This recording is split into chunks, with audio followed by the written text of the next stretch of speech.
Hello everyone, study with Leenu में आपका स्वागत है। आज हम डिस्कस कर रहे हैं 13 अगस्त के current affair. So let's discuss. सबसे पहला करंट अफेयर जो हम डिस्कस कर रहे हैं वो है ह्यूमन अफ्रीकन ट्राइपैनोसोमियासिस। WHO ने यानी कि वर्ल्ड हेल्थ ऑर्गेनाइजेशन ने सर्टिफाइड किया है कीनिया को as having eliminated the human African trypanosomiasis, जिसको हम स्लीपिंग सिकनेस भी कहते हैं। ये एक पैरासाइटिक डिजीज़ है जो ट्रांसमिट होती है through the bite of the infected tsetse flies. इसको हम स्लीपी सिकनेस भी कहते हैं और ये एंडेमिक है in the sub Saharan Africa. Initially जो इसके सिम्टम होते हैं वो फीवर, हेडेक और जॉइंट पेन है, but can progress to neurological issues जैसे कि कन्फ्यूजन, डिस्टर्प्टेड स्लीप और बिहेवियरल चेंजेस। फर्स्ट साइंस और सिम्टम इसके एमर्ज हो जाते हैं फ्यू वीक्स और the month after the infection. ये जो डिजीज़ है डेवलप करती है rapidly with the multi organ invasion including the brain. It takes two forms depending on the subspecies of the infecting parasite. Trypanosoma bruceigambiensis ये जो है found होती है आपकी 24 कंट्रीज़ में of the west and the central Africa. Currently ये 92% of the reported cases और causes जो है क्रोनिक इलनेस की इसके वजह से ही हैं। A person can be infected for month or even year without major sign or symptom. When evident symptom emerge होते हैं, often this disease is advanced with the central nervous system already affected. दूसरा है Trypanosoma ब्रूसीरोडेसेंस। ये जो है 13 countries में मिलता है of the eastern and southern Africa. ये अकाउंट करता है 8% रिपोर्टेड केसेस को and cause an acute disease. ये मोर प्रेवलेंट है अमंग द रूरल पॉपुलेशन में जो डिपेंड करती है एग्रीकल्चर, फिशिंग, एनिमल हस्बेंड्री और हंटिंग में ये ज़्यादा एक्सपोज होते हैं उनके लिए।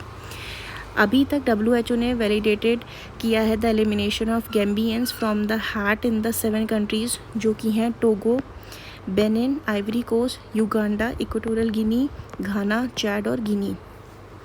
नेक्स्ट आता है India's first state of art animal stem cell biobank and laboratory. Country का first of its kind state of the art animal stem cell biobank and laboratory जो है at the National Institute of Animal Biotechnology में हैदराबाद में inaugurate किया गया है। ये initiative जो है is set to revolutionise the animal health, regenerative medicine and agricultural productivity. अलाइ करता है ये इंडिया की growing focus on the biotechnology driven solutions में।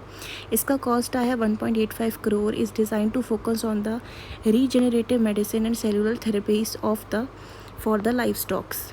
एक कटिंग एज फैसिलिटी है जो डेडिकेट है प्रिजर्व करने में, रिसर्च और यूटिलाइज करने में एनिमल स्टेम सेल को for the regenerative medicine, disease modelling and reproductive biotechnology in livestock.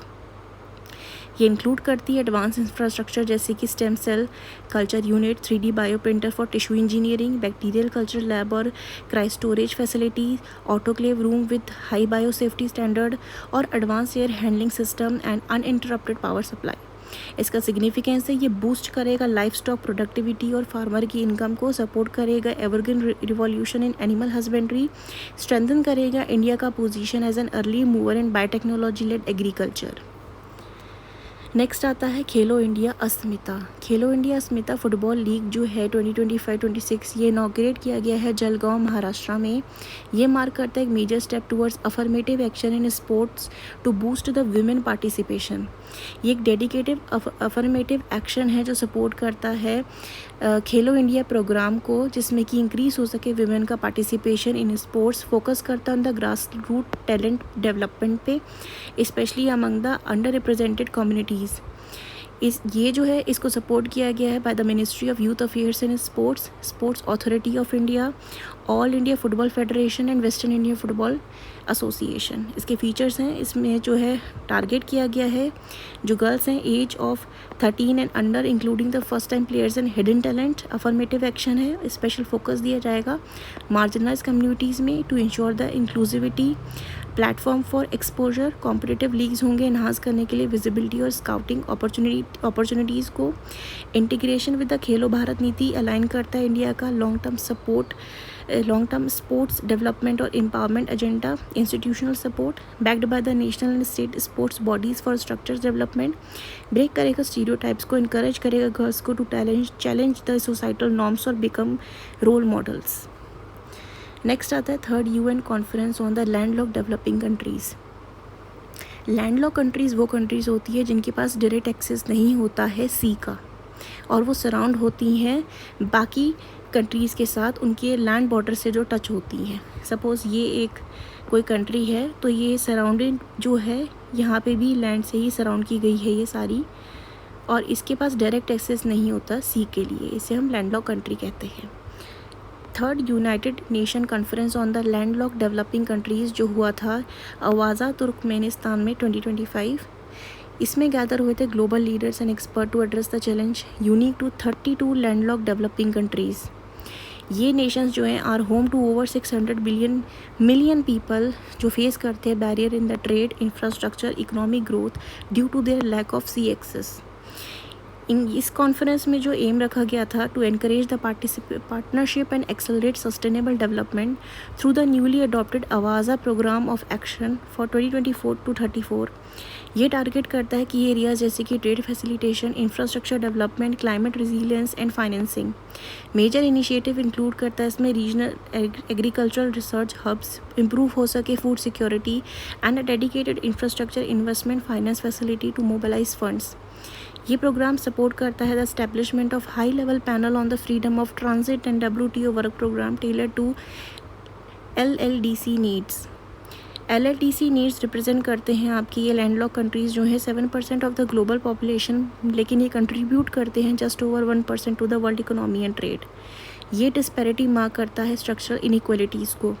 ये कॉन्फ्रेंस जो थी इसमें एम्फेसाइज किया गया है कि जो चैलेंजेस हैं are not the insurmountable, instead ये फोकस करे on the solution to unlock the potential of LLDCs through the cooperation and innovation. ये कॉन्फ्रेंस मार्क करती है एक new decade of ambition for the landlock countries. The Awaza programme of action जो है ये guide करेगा international और national effort को to overcome barrier and promote sustainable growth. इसका जो फोकस है वो रिमेन रहेगा on the partnership, innovation and resilience to transform landlock countries into the thriving economies by 2034। Next आता है chitons. A new study publish recently reveals that chitons जो हैं ये ग्रो करते हैं टीथ को that aren't just hard, they are harder than the stainless steel, zirconium oxide और even human enable। Human body का सबसे स्ट्रॉन्ग जो पोर्शन बताया जाता है वो हमारे बोन्स होते हैं, वो हमारे टीथ होते हैं सॉरी, और ये टीथ में एनामल प्रेजेंट होता है और ये उससे भी ज़्यादा स्ट्रॉन्ग है जो काइटन्स के बाद टीथ होते हैं, ये ग्रो करते हैं। ये स्टडी में रिसेंटली बताया गया है। काइटन्स जो हैं ये flat and bilaterally symmetrical marine invertebrates हैं, belong to the phylum chitons, occur होते हैं only in the marine habitats. They are world wide in distribution but most abundant in the warm reason.